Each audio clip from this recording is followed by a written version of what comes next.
Un gigantesco asteroide fue la causa de esta desolación.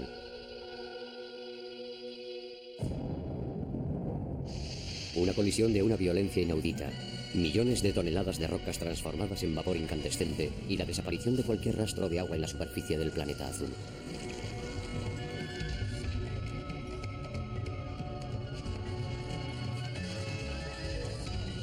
Poco a poco vamos descubriendo la increíble violencia que ha ido conformando la historia de nuestros orígenes.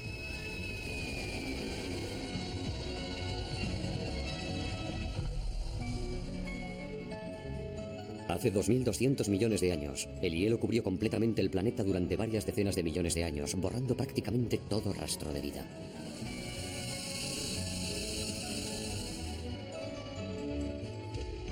Luego, volvió a aparecer el fuego, hace 250 millones de años.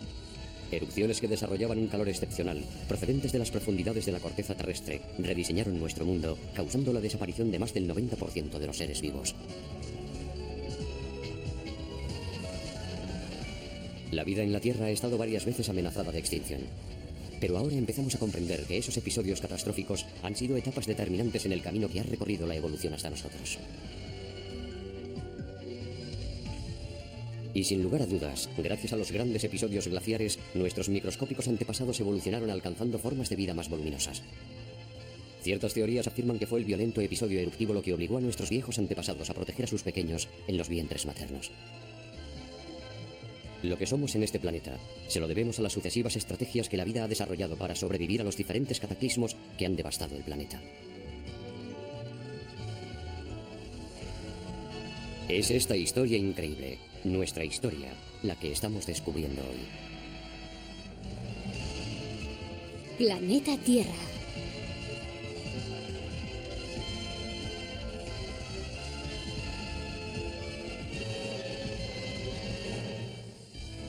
La Odisea de los Orígenes.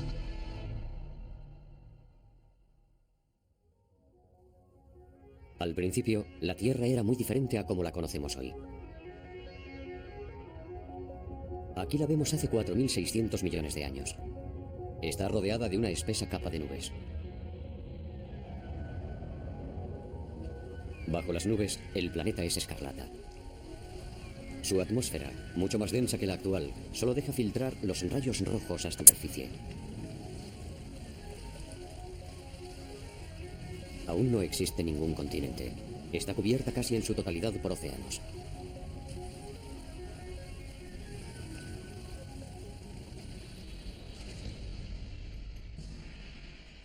Otra diferencia esencial, su tamaño. Aún no posee más que una décima parte de su volumen actual. Su situación también es muy diferente. Gira alrededor del Sol en compañía de una veintena de protoplanetas de tamaño similar. Hoy, esa parte del espacio está ocupada tan solo por 4 planetas: Mercurio, Venus, la Tierra y Marte. Pero hace 4.500 millones de años esta parte del sistema solar estaba abarrotada.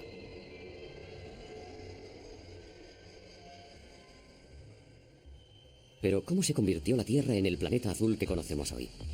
Gracias a las supercomputadoras del Observatorio Astronómico Nacional de Japón, el equipo del profesor Eiichiro Kokubo ha conseguido reconstruir la historia de esta metamorfosis.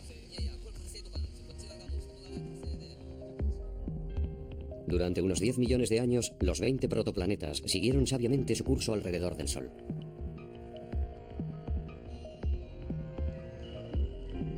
Pero un día, el efecto combinado de sus fuerzas gravitatorias comenzó a perturbar sus órbitas, provocando las primeras colisiones. Con la violencia del choque, los protoplanetas entran en fusión, engendrando un nuevo objeto cuyo tamaño es igual a la suma de los 2 protoplanetas.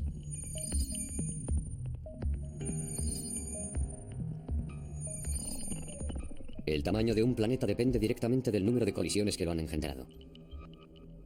1 o 2 protoplanetas fueron suficientes para crear Mercurio.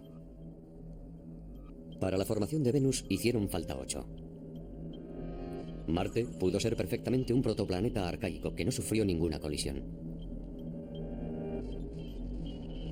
En cuanto a la Tierra, fue sin duda el resultado de una decena de reencuentros de este tipo, de los cuales el último fue, desde luego, el más espectacular.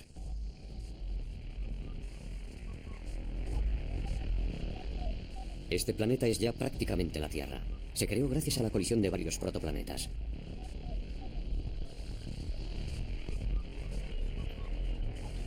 Y aquí tenemos la última pieza que completa el conjunto.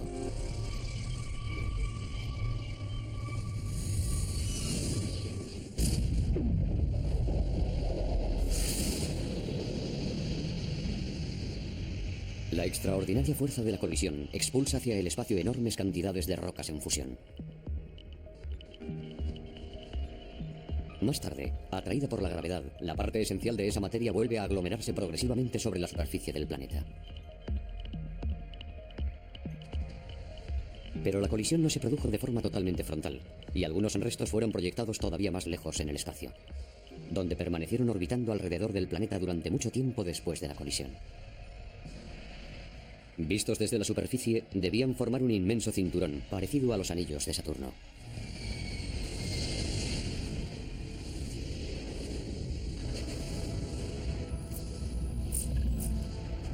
Estos fragmentos fueron a su vez chocando entre sí, fusionándose en múltiples ocasiones hasta formar un objeto celeste imponente.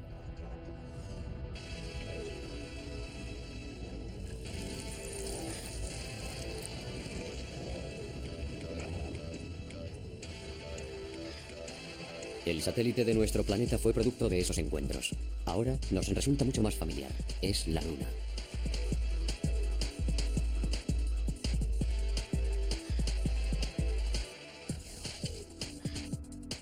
Fue, por tanto, gracias a una serie precisa de colisiones como se formó el sistema Tierra-Luna, tal como lo conocemos actualmente. Si los protoplanetas hubiesen colisionado de forma diferente, el tamaño del planeta situado en la órbita que hoy ocupa la Tierra seguramente habría sido distinto. Podría haber tenido un volumen 2 veces más grande o una masa inferior a la mitad. La masa actual de la Tierra es producto de una serie sucesiva de casualidades. Sin embargo, su tamaño imponente fue una de las condiciones indispensables para la aparición de la vida en su superficie. Esto lo hemos aprendido estudiando a nuestro vecino más próximo, Marte, el planeta rojo.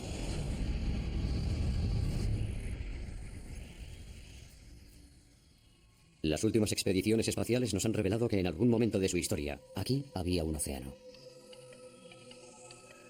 La distancia que separaba al planeta del Sol era a priori perfecta para hacerlo habitable. Pero Marte no creció durante su proceso de formación, y su débil gravedad no fue suficiente para mantener en su superficie una atmósfera densa y un océano.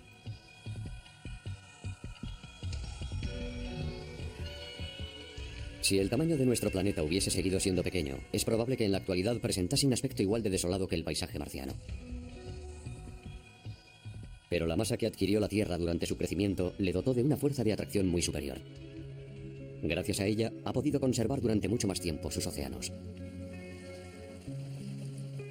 Y fue en el corazón de sus océanos donde se desarrolló la vida.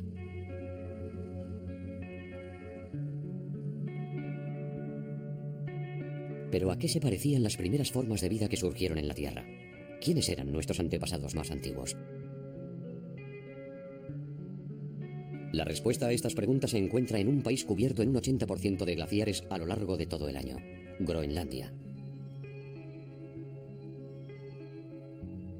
Es aquí, cerca de Isua, que significa lugar donde termina la Tierra y comienza el hielo, donde se descubrió una de las formaciones rocosas más antiguas del planeta.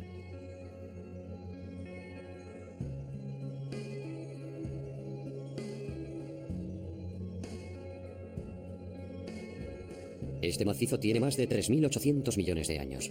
Descansa aquí, sobre una superficie de 4 kilómetros de anchura y 35 de longitud. Este conjunto de rocas negras es único en el mundo. Isua es el único lugar del planeta donde se puede estudiar una formación así de antigua sobre una superficie de este tipo.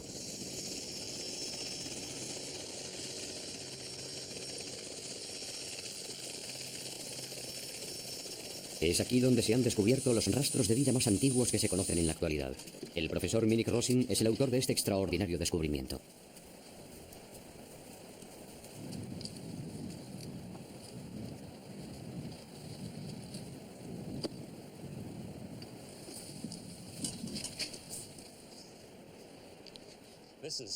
Aquí está la roca. Esto que estamos viendo nos retrotrae 3.800 millones de años en el tiempo, de forma que podemos comprobar cómo era entonces la superficie de la Tierra.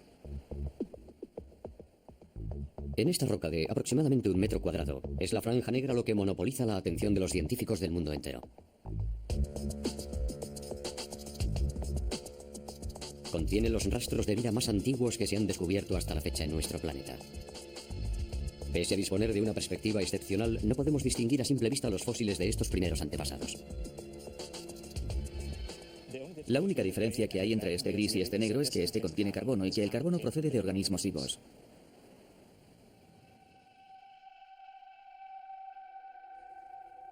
El aumento del microscopio electrónico muestra la presencia de una cantidad de pequeños granos negros. Son partículas de carbono. Su análisis ha revelado que fueron sin duda los materiales de base con que estaban compuestos los organismos que vivían aquí hace 3.800 millones de años. Según el Dr. Rosin, debía tratarse de entidades que medían apenas una centésima de milímetro de longitud, muy parecidas a las bacterias de hoy.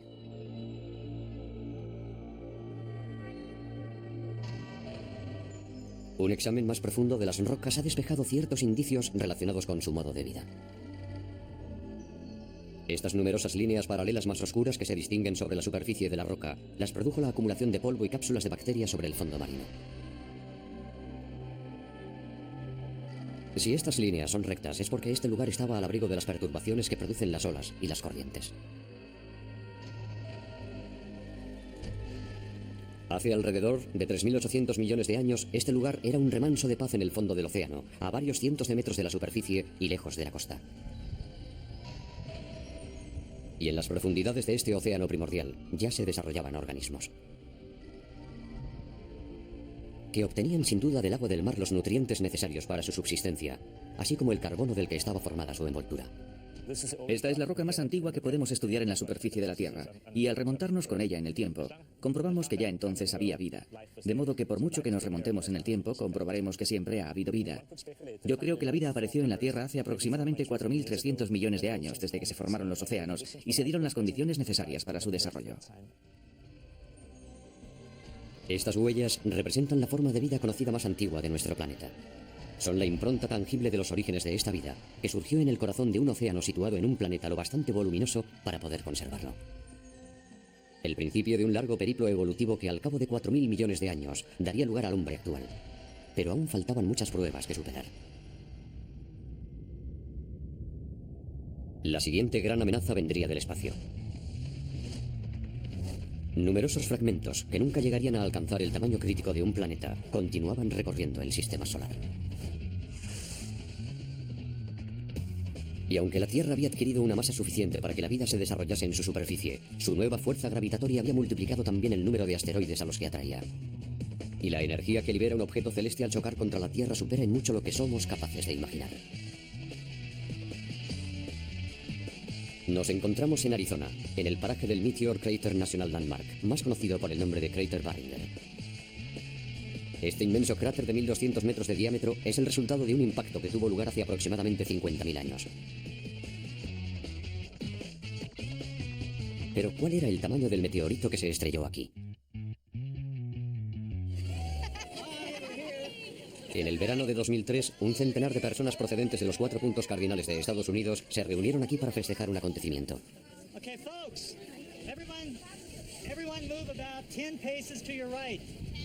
Todos, miembros de la misma familia, se reunieron aquí para celebrar el centenario de la adquisición de este cráter por su antepasado común, Daniel Barringer.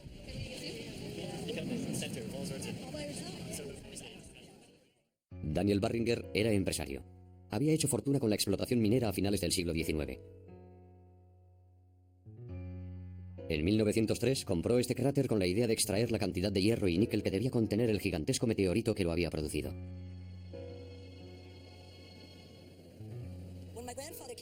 Cuando mi abuelo llegó al borde del cráter, supuso que el objeto que se había estrellado aquí debía ser al menos tan grande como el fondo del cráter. O sea que tendría más de 500 metros de diámetro. Para él, eso suponía millones de toneladas de níquel de un inmenso valor comercial. Una verdadera fortuna. Daniel Barringer decidió pues invertir una suma increíble, cerca de 10 millones de euros, para iniciar la prospección. Empleó todos los medios posibles para explorar las profundidades del cráter, pero a pesar de su empeño no encontró ni hierro ni níquel. Llevaba excavando casi un cuarto de siglo cuando una publicación inesperada puso fin a su sueño. Básicamente, el artículo afirmaba que el diámetro del objeto que había producido el cráter no debía exceder algunas decenas de metros. La decepción fue amarga. Obligado a abandonar su proyecto, Daniel Barringer sucumbió a una crisis cardíaca poco tiempo después. Creo que yo habría cometido el mismo error. Dadas las dimensiones de este cráter, uno imagina automáticamente que el meteorito debía ser enorme. En realidad, el impacto de un meteorito del tamaño de esta red habría sido suficiente para producir este inmenso cráter de más de 1 kilómetro de diámetro.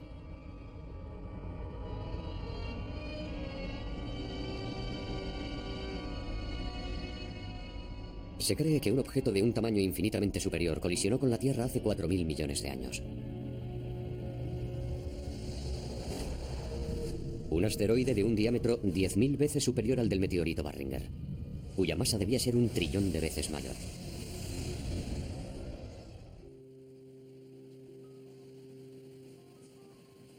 El profesor Norman Sleep, de la Universidad de Stanford, y su colega de la NASA, el profesor Kevin Stanley, trabajan juntos en el estudio de los impactos de meteoritos que colisionaron con la Tierra hace 4.000 millones de años.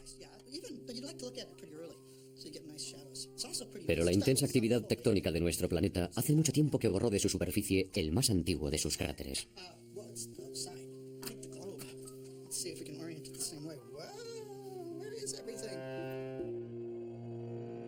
La Luna no tiene ninguna actividad tectónica. Su superficie conserva las huellas de las colisiones más antiguas. Los profesores Sleep y Stanley han intentado deducir con sus estudios la cantidad de impactos sufridos por la Tierra. Teniendo en cuenta la diferencia de tamaño y de gravedad, sus cálculos han establecido que debieron ser 25 veces más numerosos que los de la Luna.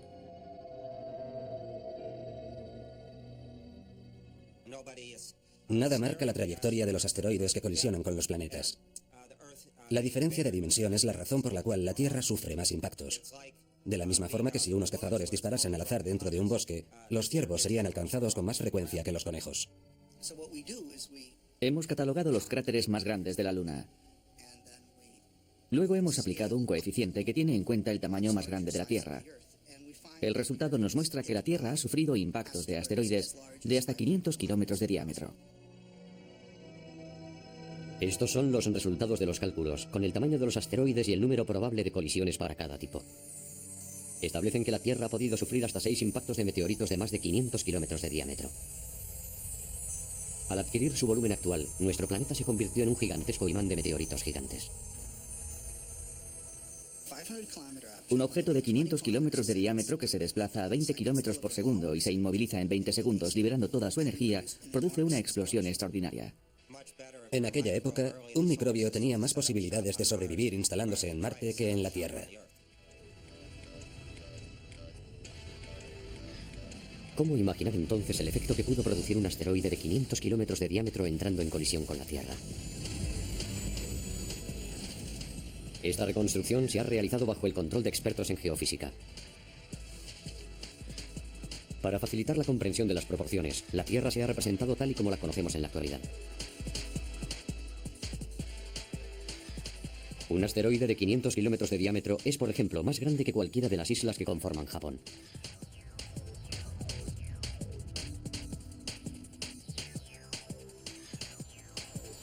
El punto de impacto estaba situado en pleno Océano Pacífico, entre Japón y Australia.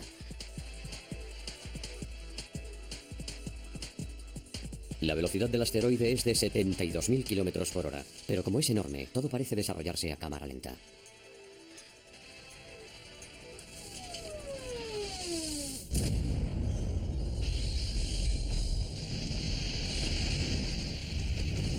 Por el efecto del impacto, la corteza terrestre de una decena de kilómetros de espesor se despega del manto, produciendo lo que se conoce como un crust tsunami, un maremoto de la corteza terrestre. La fina película blanca son los 4.000 metros de profundidad del océano.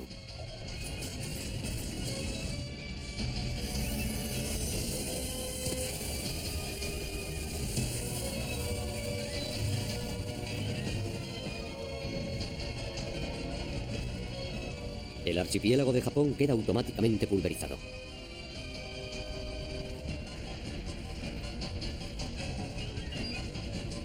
Trozos gigantescos son proyectados más allá de la atmósfera a varios miles de kilómetros de la superficie, antes de volver a caer sobre la Tierra produciendo el efecto de bombas de una gran potencia.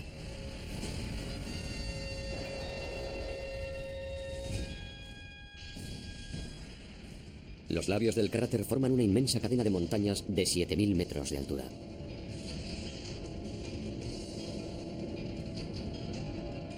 El propio cráter es un golfo de 4.000 kilómetros de diámetro. Y esto no son más que los primeros instantes de la catástrofe. Para reconstruir el proceso de la catástrofe, los científicos han recurrido al banco de datos de colisiones más grande del mundo, el de la NASA.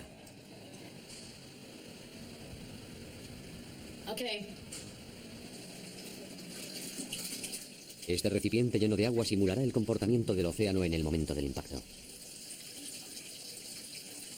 Este proyectil de aluminio de 6 milímetros jugará el papel del asteroide. Impactará en el agua a una velocidad de 20.000 kilómetros por hora.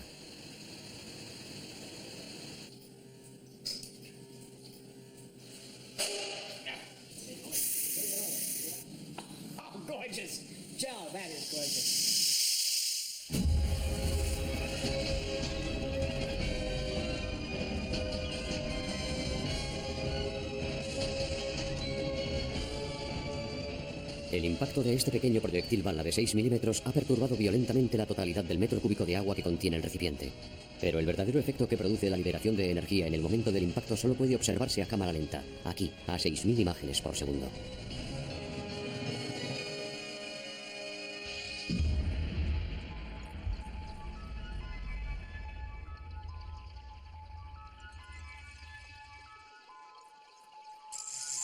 En el momento del impacto, la bala queda frenada instantáneamente. La parte más grande de energía cinética acumulada por el proyectil se ha transformado ahora en calor. Y ese calor extremo produce la evaporación inmediata de una enorme cantidad de agua. Cuando un asteroide colisiona con la Tierra, la materia alcanza temperaturas del orden de 4.000 a 6.000 grados centígrados, prácticamente la temperatura de la superficie solar. Un experimento realizado en la Universidad de Hokkaido ha permitido evaluar el comportamiento del meteorito y de la base rocosa en el lugar del impacto al ser sometidos a tales temperaturas.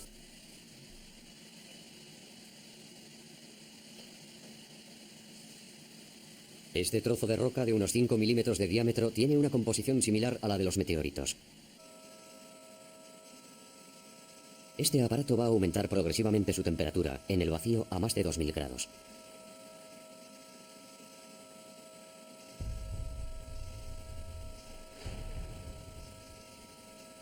Bajo el efecto del calor extremo, el trozo de roca se funde y libera una cantidad de pequeñas bolas de aire.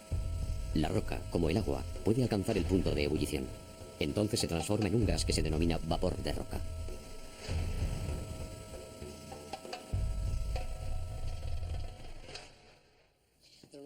Al producirse el vapor de roca, este se dilata a una velocidad extremadamente alta, tan rápido que podría terminar cubriendo todo el planeta.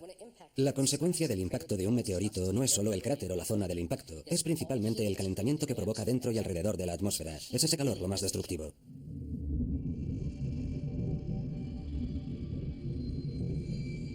Esta inmensa cúpula incandescente que permanece sobre el cráter durante unos instantes tras el impacto es el vapor de roca. 100.000 millones de megatones de roca transformados instantáneamente en vapor por el calor extremo que genera la colisión.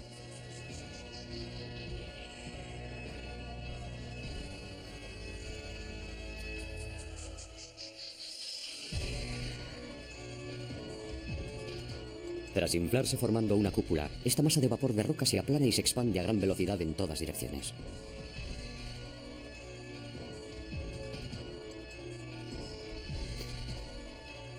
Apenas 3 horas después del impacto en el océano, una extraordinaria ráfaga de vapor de roca con 4.000 grados centígrados de temperatura y desplazándose a una velocidad de 300 metros por segundo, alcanza el Himalaya.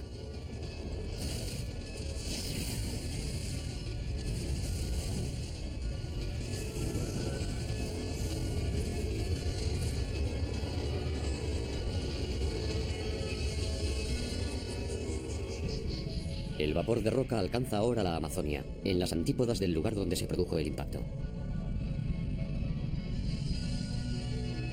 La intensidad del calor produce un fenómeno de combustión espontáneo. En un abrir y cerrar de ojos, la jungla se convierte en un océano en llamas.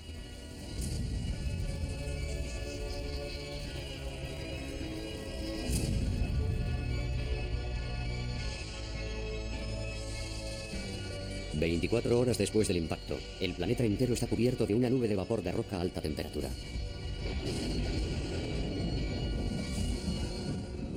Esta nube cubrirá el globo terráqueo durante cerca de un año.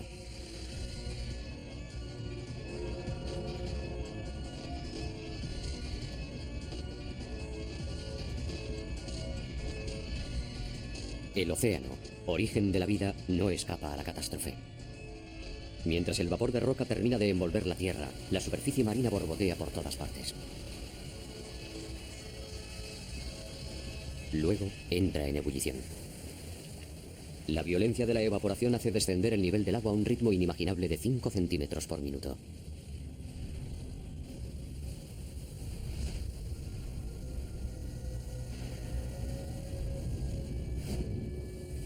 El agua del mar desaparece por completo. Solo queda la sal. Pero también se evapora rápidamente. El suelo oceánico queda ahora al desnudo y continúa sometido a esa temperatura extrema. Muy deprisa empieza a fundirse.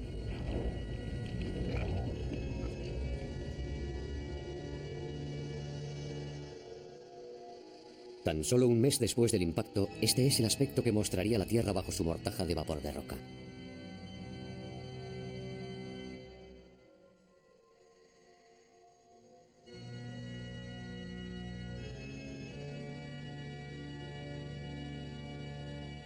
Una sola colisión con un asteroide de 500 kilómetros de diámetro, y no queda una sola gota de agua en todo el planeta.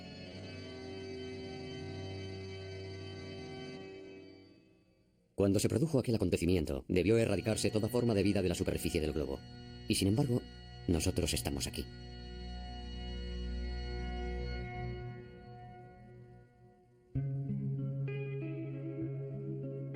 Durante mucho tiempo se ha creído que cada episodio de evaporación total había provocado la extinción de la vida, y que ésta había vuelto a desarrollarse desde el principio. Pero hoy en día, los científicos creen cada vez con más firmeza que las formas de vida consiguieron sobrevivir a pesar de estos episodios catastróficos.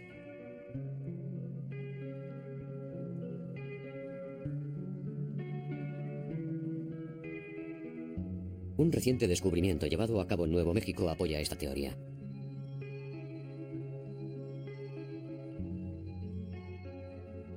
Esta inmensa extensión recubierta de sal es un lago salado.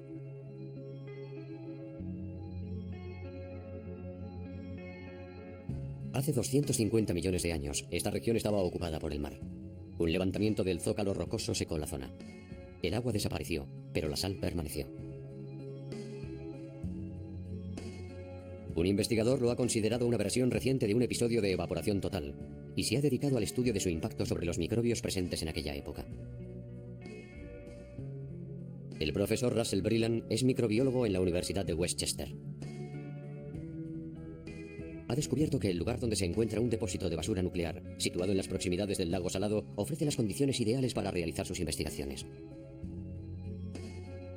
Aquí, en refugios subterráneos, se depositan los guantes, las herramientas y otros objetos contaminados que se han utilizado durante la fabricación de armamento nuclear.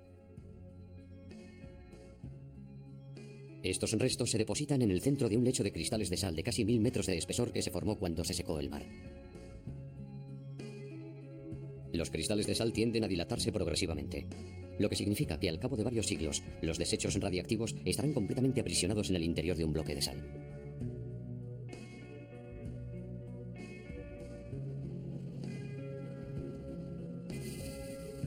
Si la sal puede aislar los desechos nucleares, es posible también que antiguos microorganismos se encuentren aprisionados dentro de ella. Dejándose llevar por esa intuición, el profesor Brilland comenzó a examinar los cristales accesibles de las profundidades de estas instalaciones.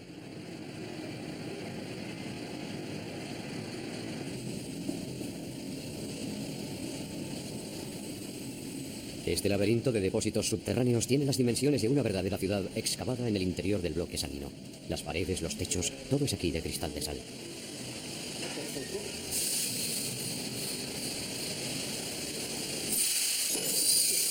Cada sector está aislado por un sistema de puertas automáticas. El profesor Brilland toma sus muestras en los diferentes sectores de este laberinto. Material no le falta. Hay cristales de sal por todas partes.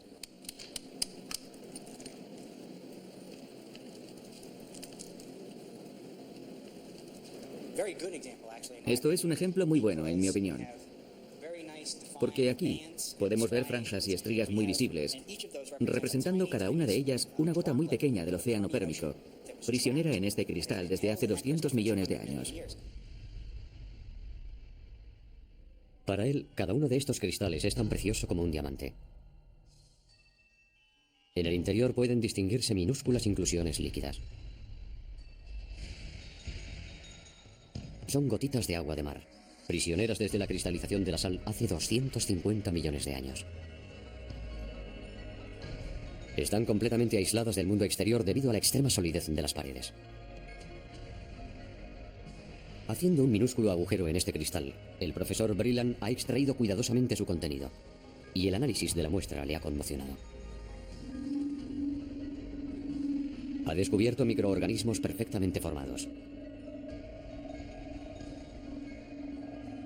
Y esto no es más que el principio de las sorpresas. Durante 4 meses les ha alimentado con un nutritivo hervido. Y un día, estos microbios han empezado a dividirse y a multiplicarse. Tras un sueño de 250 millones de años, volvían a la vida. La bacteria que hemos encontrado en este cristal no estaba ni viva ni muerta. Estaba en suspensión estática de larga duración. En un estado de espora no podía hacer más que esperar. Lo más sorprendente en ese estado es que el organismo en suspensión no tiene necesidad de ningún nutriente, no produce ningún desecho y puede esperar indefinidamente a que las condiciones de supervivencia le sean favorables. Mientras el agua de mar se evaporaba y los cristales de sal se formaban, estos microorganismos encontraron una gotita de agua prisionera dentro de un cristal.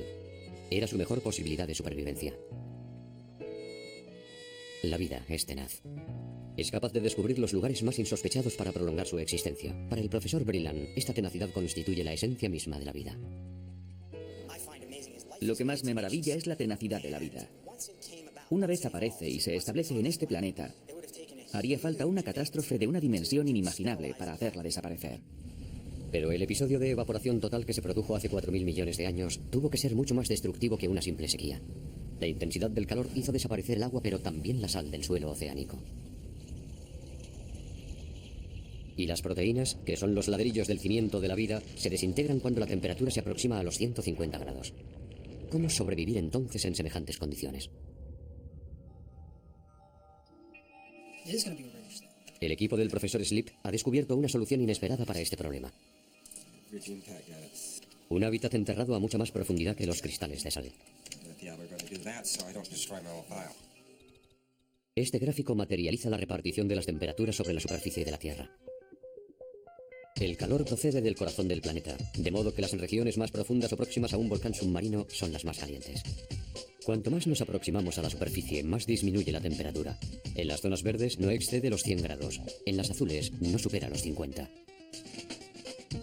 Mientras los organismos permanezcan en la zona azul, sus proteínas no sufrirán ningún daño. Como consecuencia del episodio de evaporación total, el suelo oceánico puede alcanzar los 2000 grados de temperatura, calor que se difumina progresivamente hacia las capas inferiores. Para efectuar este cálculo, el profesor Slip incorpora parámetros como la velocidad de propagación del calor en el zócalo rocoso.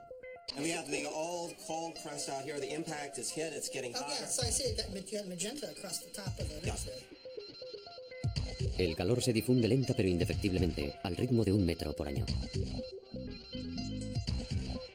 Pero esta simulación pone de manifiesto un fenómeno sorprendente. Solo las zonas próximas a la superficie parecen sufrir un aumento de temperatura. Durante los 10.000 años posteriores al impacto, siguen quedando regiones azules. Cualquier organismo que viviese a 1 o 2 kilómetros bajo tierra estaría razonablemente seguro. El impulso del calor no dura tanto como para poder alcanzar esas profundidades. Es el mismo fenómeno que ocurre cuando asamos un trozo de carne. No podemos asarla en 1 minuto. Aunque sometamos el exterior a una gran temperatura, el interior permanece frío. ¿Pero puede guarecerse la vida a varios kilómetros bajo tierra? En Sudáfrica, esta pregunta ha obtenido ya respuesta. Nos encontramos en el interior de una mina de oro. Sus pozos más profundos descienden hasta 3.500 metros de profundidad.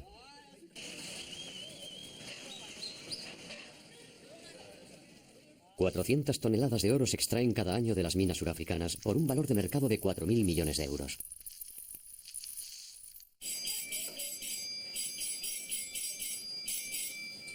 Estas cifras explican claramente por qué se encuentra aquí el pozo más profundo que ha excavado el hombre en este planeta. Se utiliza, por supuesto, para la extracción, pero también alberga un proyecto de investigación de microorganismos subterráneos.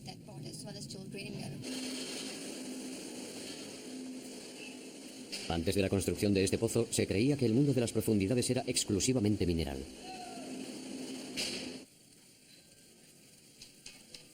Nadie habría podido imaginar que aquí podía existir una forma de vida.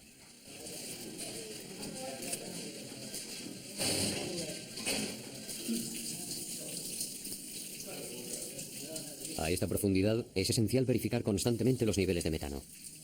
Una concentración excesiva de este gas, que se escapa constantemente entre las grietas, podría anunciar la inminencia de una explosión.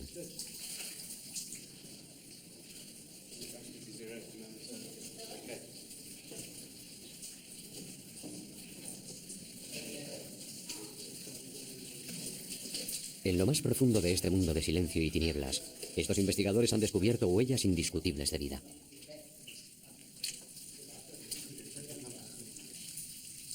Filtraciones de agua procedentes de la superficie rezuman a lo largo y ancho de esta pared. Está recubierta de una espesa película blanca y negra, un tapiz orgánico compuesto de diferentes bacterias. Su análisis ha revelado la presencia de especies totalmente desconocidas en la superficie. Sin embargo, están equipadas con genes que las predisponen a realizar una respiración oxigenada, lo que parece absolutamente inútil en su hábitat actual.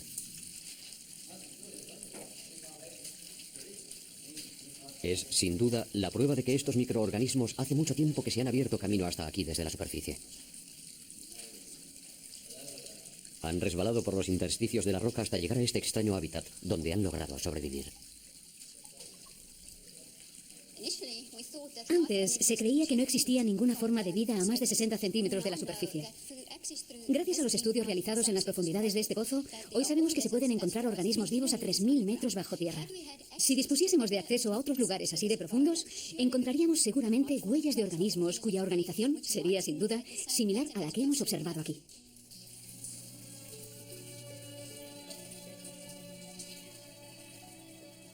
El mundo subterráneo ha sido, sin duda, la gran reserva de la vida. Hace aproximadamente 4.000 millones de años, la vida apareció en los océanos e inmediatamente se expandió en diferentes direcciones.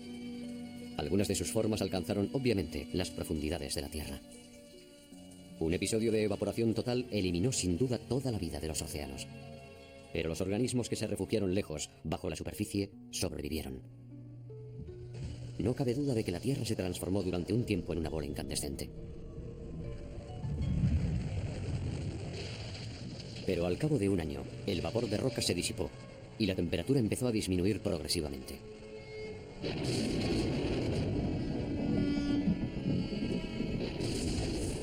Mil años después, el agua evaporada de los océanos volvió finalmente a condensarse en forma de lluvia y cayó sobre la Tierra a un ritmo de 3.000 milímetros por año. Estas precipitaciones, igual de torrenciales que las de nuestras zonas tropicales, fueron el alimento de los recipientes oceánicos. En ese preciso instante, lejos, bajo el suelo oceánico, numerosos microorganismos seguían sobreviviendo, y entre ellos nuestros primeros antepasados.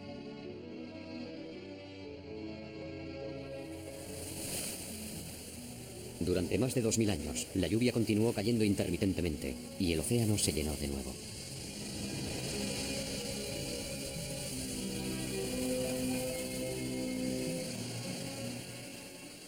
La Tierra recuperó la cantidad de agua que poseía en sus orígenes.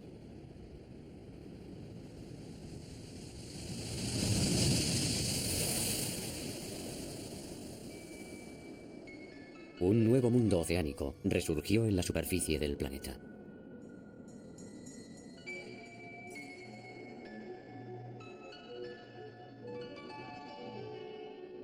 Ciertos microbios subterráneos pudieron abandonar entonces el hábitat que habían adoptado desde hacía 3.000 años para retomar posesión del reformado océano. Nuestros antepasados se encontraban entre ellos.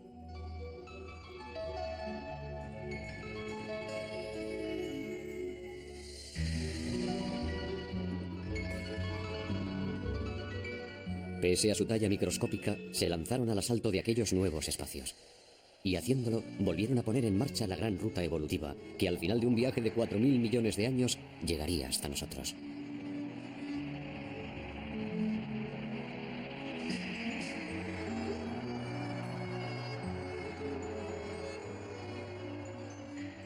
En la historia que iba a seguir, la vida debía protegerse sin tregua de lo desconocido, sumando así nuevas etapas al proceso evolutivo. Los humanos no han carecido del espíritu conquistador de sus lejanos antepasados. Hace aproximadamente 2 millones de años, el hombre empezó su periplo en algún lugar de África. Luego, salió del viejo continente y se expandió por Europa y Asia. Hace 10.000 años, llegó al extremo sur del continente americano.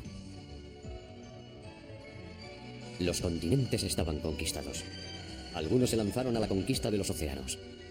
Hace 3.000 años, abandonaron Asia a bordo de simples canoas y arribaron a las islas de la Melanesia y la Polinesia.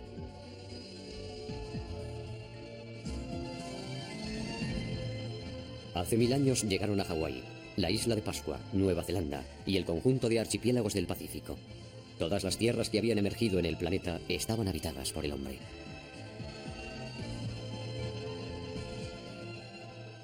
Pero ya se lanzaba a nuevos horizontes.